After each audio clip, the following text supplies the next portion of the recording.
Ryan Blaney has been disqualified. So that means his top 10 finish essentially, he's going to be further down now in the standings. Alex, I'll start with you. He's truly in a must win situation now. There's no hope because essentially he gained, what, 1 point now, 36th position? Yeah, he needs to win then, and he was already in an unlikely situation in the first place. So that's awful for Ryan Blaney. I'm kind of surprised, honestly, because it's not like they had like a crazy good car today either. So I'm curious on what this infraction was if we know that. It was a But left. Yeah. it was a what? Sorry, Alex. It was a left front shock infraction per Okay. Kelly Crandall's here. I've got her tweet pulled up. Didn't meet overall specified length. That's as much as I know at this Okay. moment. Okay. Yeah.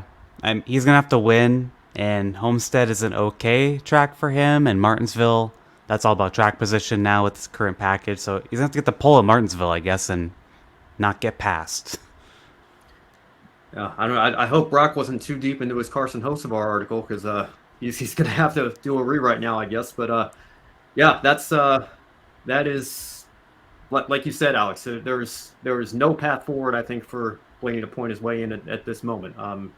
Like he was already facing an uphill climb, not in the championship four as the points stood, and this is certainly going to hurt him. He loses all the points from today, or almost all the points. I guess maybe he gets 1 point for the last place finish, like you were mentioning, Joe. Yeah, there's nothing more to say at this point. I mean, obviously we'll get more reaction as the news continues to break here, and the point standings will be updated in the coming minutes here. But yeah, I mean that's the biggest takeaway I have seeing news like this is that you better win now. There's no path forward. At least I don't think there might mathematically be a path forward, but realistically speaking, it's win or bust for the 12 team after this disqualification. There's no way around that. Yeah, huge implications. And I think for Penske, this just continues what is a lousy 2023 season with, I mean, we saw what happened in IndyCar, not exactly anything going great there. Coming over to NASCAR Cup Series, the same thing too. Overall, I got to ask this follow-up question to you both, Alex and Ben. When it comes to Ryan Blaney, he's never a driver where we see as like a championship contender, like Joey Logano, Brad Keselowski when he was there. He always seems to be that third guy there. 1, 2 wins, especially at Talladega. Does this hurt the confidence of that 12 team, Alex and Ryan Blaney? Because it's no longer just, okay, we got a decent finish, we're going to come back at Homestead. It's now, well, we're in this bigger hole. We haven't won at Homestead. Martinsville, do you think this is going to really hurt their confidence in the remainder round?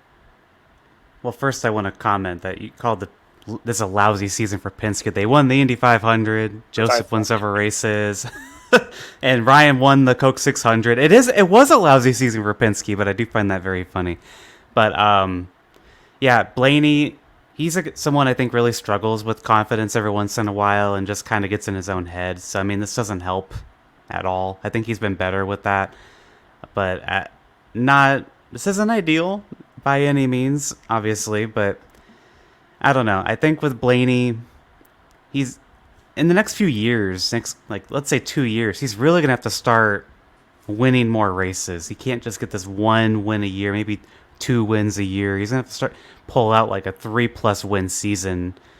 And I feel like right now at Penske, he's like when the next contract negotiations come up, he's probably the odd man out because I think Cindric's gonna be there for a very long time. He's still under 100 starts, and Logano's probably the rest of his career.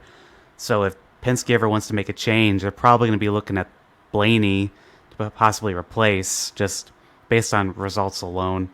He's a great race car driver. He's always consistently up in the top 10, sometimes top 5. But I mean, this penalty for this championship, I mean, they got in through Talladega, but it definitely doesn't help, and it definitely is a big blow to Penske's already rough season.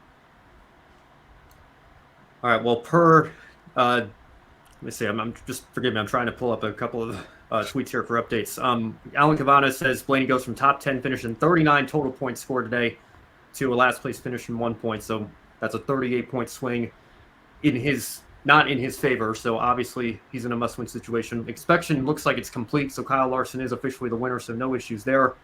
And the official rule book number is 14.11.3.5, and number 12, quote, had a left front shock that didn't meet the overall specified length outlined in that section of the rule book. So there's your official explanation as to what happened with the number 12 team, and I can only just continue to echo that.